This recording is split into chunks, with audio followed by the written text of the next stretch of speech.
We're delighted today at Media Confidential to be joined by Sidney Blumenthal, the author, intellectual, advisor to the Clintons over many years, and someone I first met, and we were talking about this, Sidney, 41 years ago at the Washington Post when it was still a newspaper, in the grand old days when Ben Bradley was editor, and you just completed a series on the rise of the American counter-establishment, pointing to the influence of conservative think tanks in Washington in the Reagan years. The world has changed. Yeah. Well, that whole group of people, for the most part, are on the outs right now.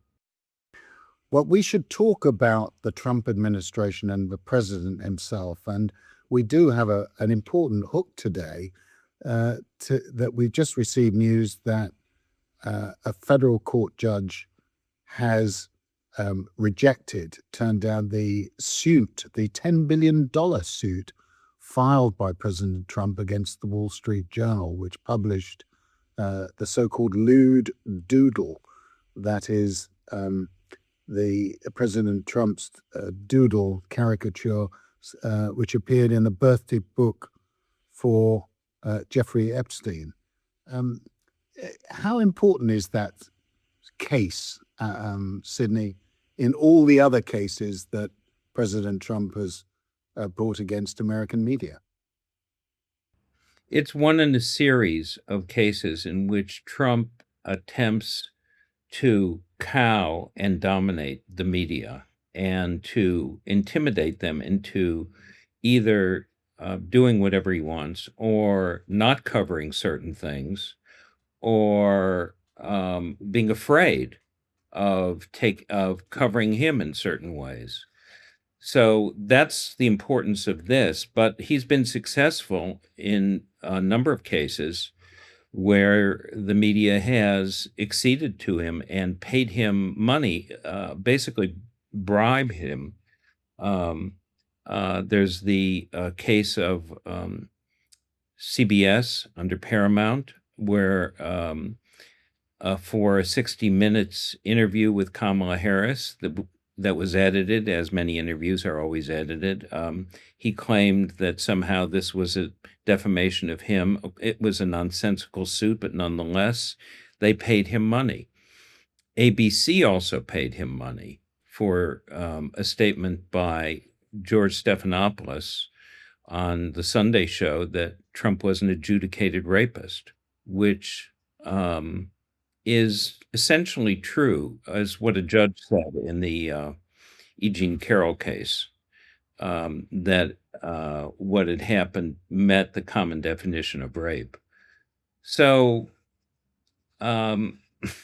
this goes on and on and on. He sued just about everybody. He sued the New York Times. He sued the Guardian. I think that was a case that was recently lost by him in the last week. But this is just part of a general attack on the fake news and on the mainstream press to try and keep it from, as I said, cover him or in ways that work for him. But do you think the system, so to speak, is actually working in the sense that the courts have rejected the claim? The lower federal courts are working. He's lost 85% or so of the cases that have been filed across the board on many, many issues in the lower federal courts. On the other hand, the Supreme Court has ruled in his favor about 85% of the time.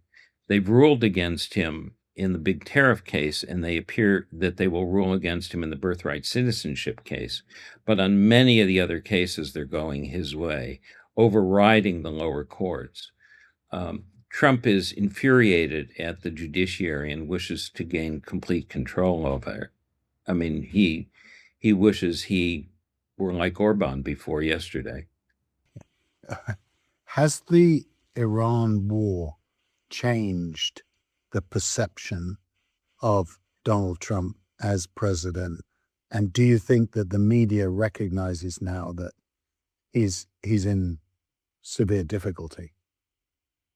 I think Trump was finished politically before the war. And he was headed for already a massive rejection in the midterms before the war. Now with the war, it's what the MAGA right intellectuals call accelerationism. It's just accelerated the process, and the rejection of him is unbelievably solidified and even greater than ever before, and gaining ground. So, in political terms, he has used his military option, which he thought would end a war within a couple days, like the Venezuelan adventure, and he would be in control of the oil fields of Iran and its oil for his own self-enrichment and divvying out to cronies. That didn't happen, and now he's in a, I don't know, it's generous to call it a quagmire, and he's in the play no exit right now. Well, let me just follow through on that before Alan comes in. Do you not detect that certain segments in the media, and notably Fox, that have been incredibly supportive of the president, seem to have turned on him, or at least are subjecting him to far greater scrutiny in what he's saying and what he's achieved? There's a fracturing on the right. Fox News is in a state of denial, and they refuse to report in any significant way Trump's unpopularity. They don't report the polls. If he gets a bad poll from Fox itself, they'll report it once, and and that's about it. So the Fox audience basically is living in a silo, and they don't know how deeply unpopular Trump is. Outside of that, however, you've got people on the like Tucker Carlson. You've got various podcasters like Candace Owen, who's way out there, but has a following of millions of people. You've got the crazy Groypers, who are neo-Nazis, with a following in the Republican Party, particularly among younger Republicans, such as they are, which is a distinct minority, that are completely opposed to the Iran war and believe, as Candace Owens said, that Trump is now satanic. So you've got a total media fracturing on the right, and they're battling each other in a way that has never happened before. Sidney, can I take you back to Joe Biden's presidency? What was your view of the press and media in general, and whether they were too slow or too quick to pick up on the issue of his mental capacity? Yeah. In retrospect, Biden was slipping. He was not well served by the staff that guarded him. And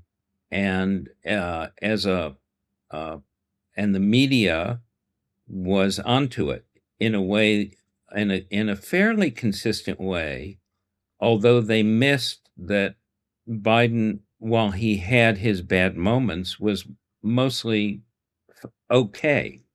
I talked to lots of people who talked to him, and he was okay. He was fine. He was perfectly capable of making executive decisions. On the other hand, he had a very limited ability to communicate to the public. He had very poor communication skills, and he couldn't strategize or figure that out. And his failure, which was revealed in that debate, which never should have taken place, which he was pushed into by his advisors in a way to prove that he was not that, which was his worst performance at his lowest point. um, essentially destroyed him. He lacked a larger strategic understanding of his situation too, and a sense of where the Democrats were and of the complete threat to Trump. I would say, and this is a long discussion. Strategically, he never understood um, the whole Trump phenomenon. Often people understand it after they lose to it, and then they see it, but not until then when it's coming at them. Um, and I believe that he had a sense when he came into office that the Trump himself and certainly others around him shouldn't be prosecuted, and that Trump was finished. It was over.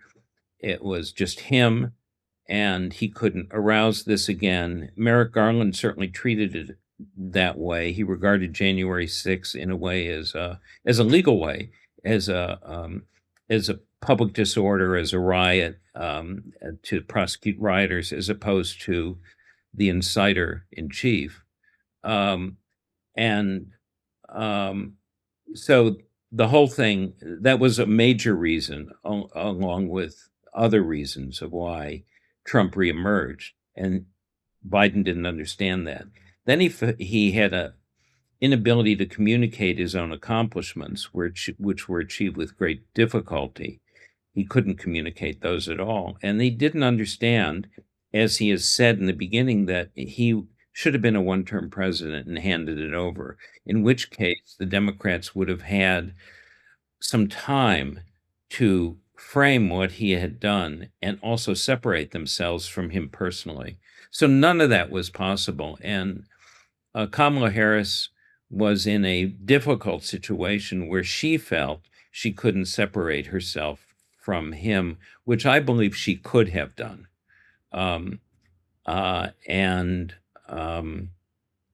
But she didn't draw a line. And as a result, as his vice president, she bore the onus of his perceived mental decline, of his alleged failures, some of them real, some of them not. And she lost by 1.5 points, which Trump took to be a tremendous mandate and to essentially impose a new regime in the United States.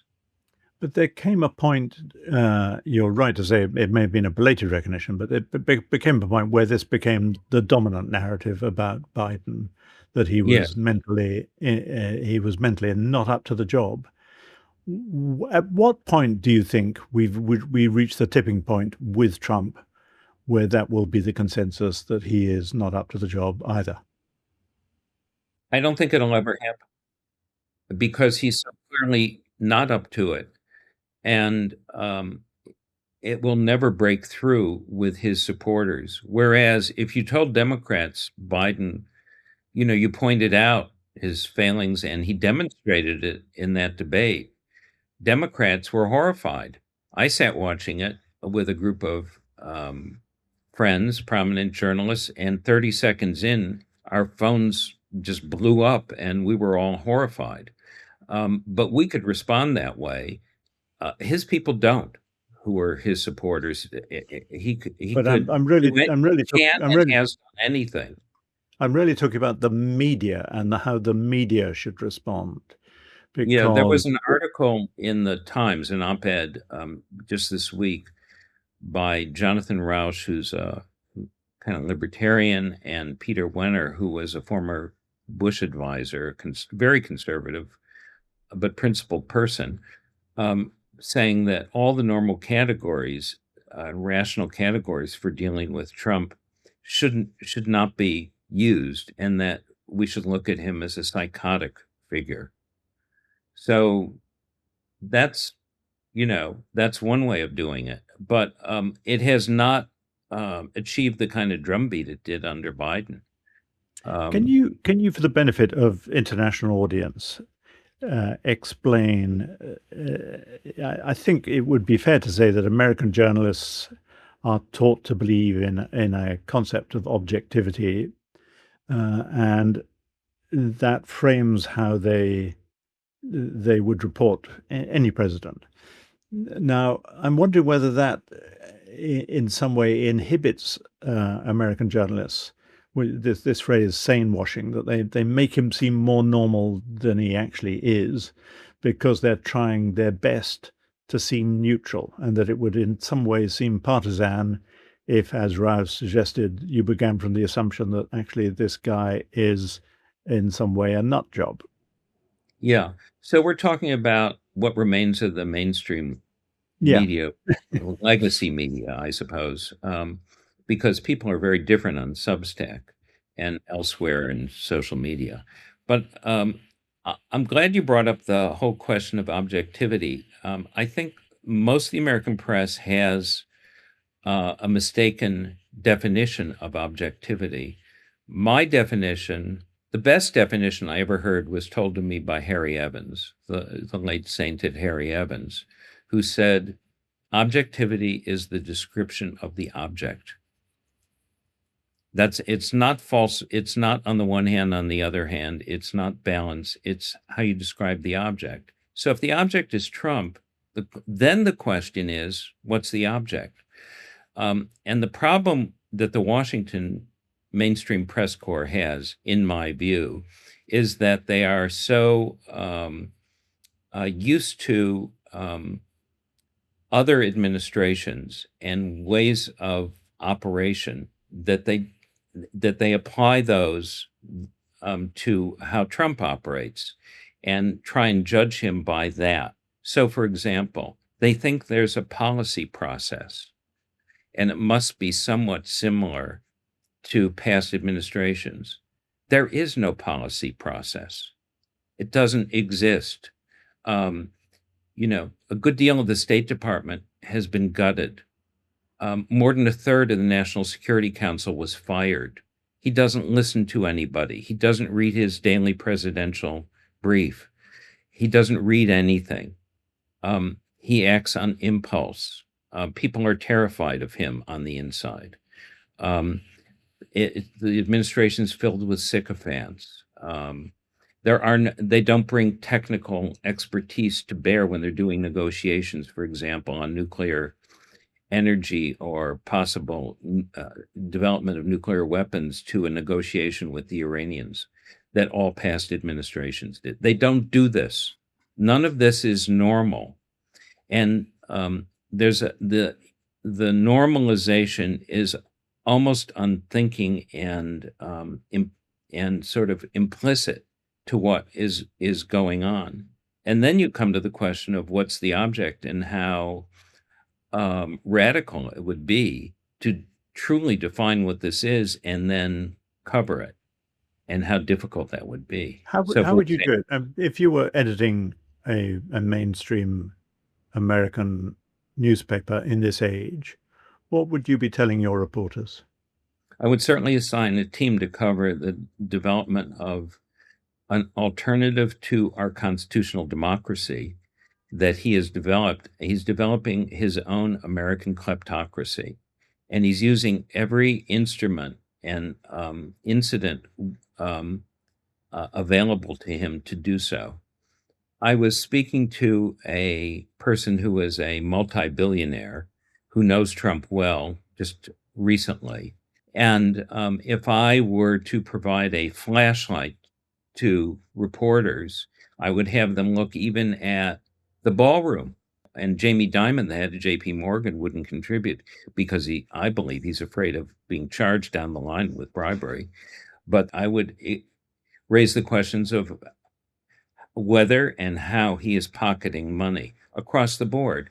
There's the whole pardons racket, for example. But that's just small change. Yeah, that's small change. The whole tariff racket, it's leverage against countries to try and get them what to do.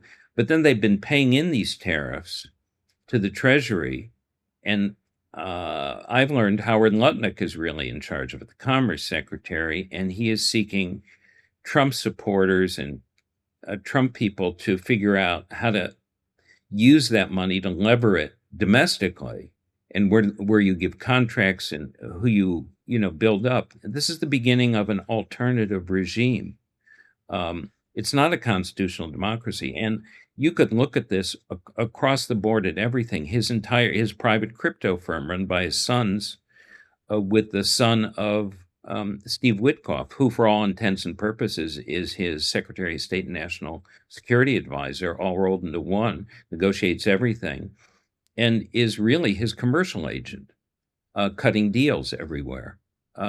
We know that he attempted to cut deals with the Russians over Ukraine, and that there's a whole package there. So if I were an editor, I would certainly look into the kleptocracy that Trump is creating as that's the normal regime here. That's the normal administration. Sidney, can we talk about a related subject, which is the Yeah. transformation of the American media landscape, the extraordinary concentration that's happening, led by Yes. a man who, Larry Ellison's sons, David Ellison, who had very little media experience, but suddenly is head of Paramount that owns CBS News, and now, through the Warner Brothers Discovery acquisition, will take control over CNN. So what does this mean in terms of media plurality? And do you think that we now face, in effect, Trump more and deeper Trump-friendly outlets and coverage? Yeah, there are a lot of issues raised by this, including the concentration of corporate power, including in news and entertainment.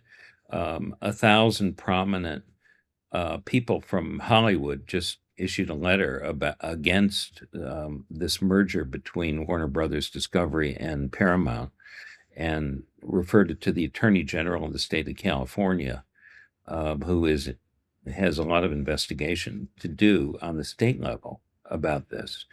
So there are issues involving trusts, but there are also issues involving the concentration of ideological or political power through this, with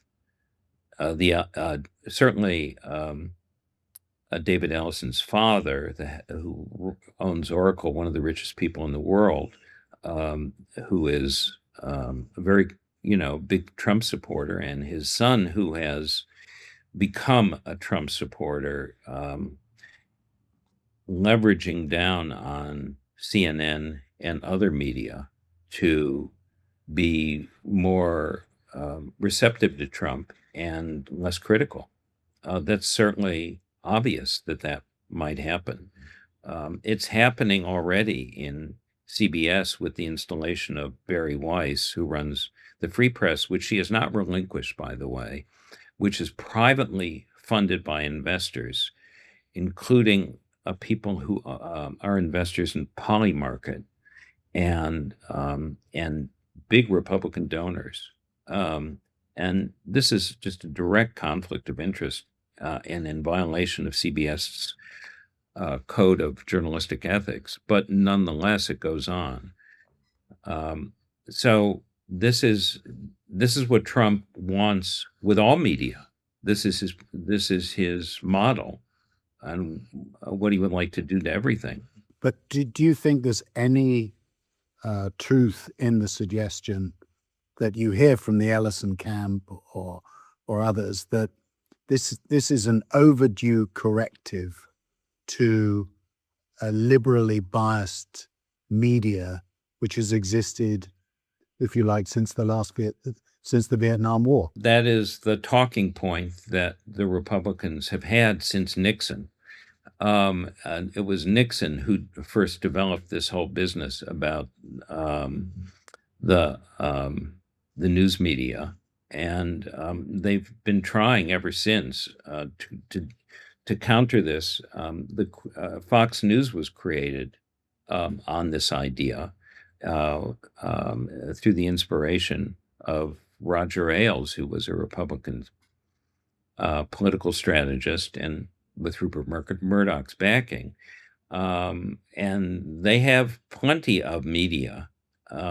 They simply want to suppress the mainstream media that remains, that largely adheres to the old conventions of objectivity, and they don't want them becoming critical and covering them the way that they have covered past administrations, whether Republican or Democratic. There have been a lot of complaints by Democrats about the mainstream media. I'm certainly familiar with it, but that's the goal here.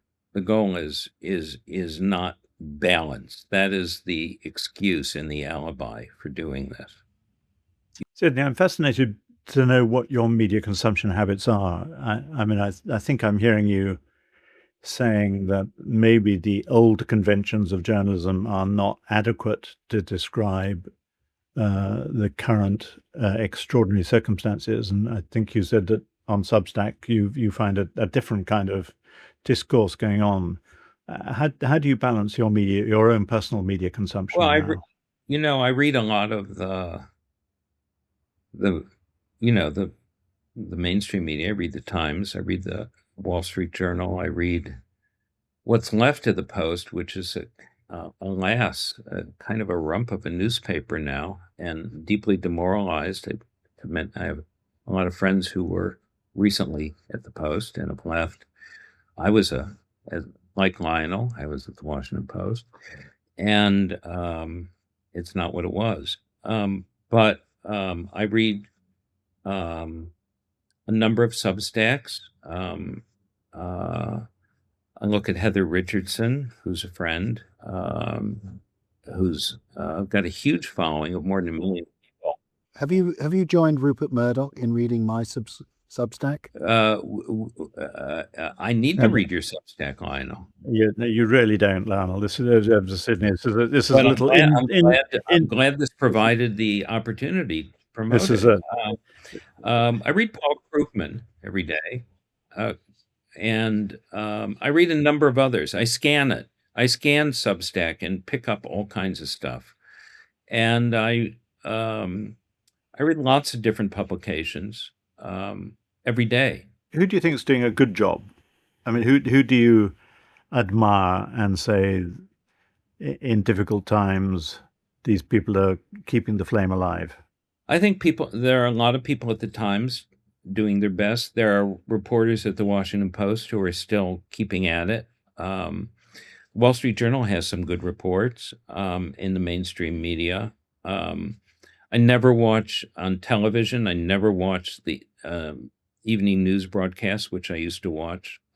They've all been ruined by marketing to begin with, and there's hardly any news on it at all anyway.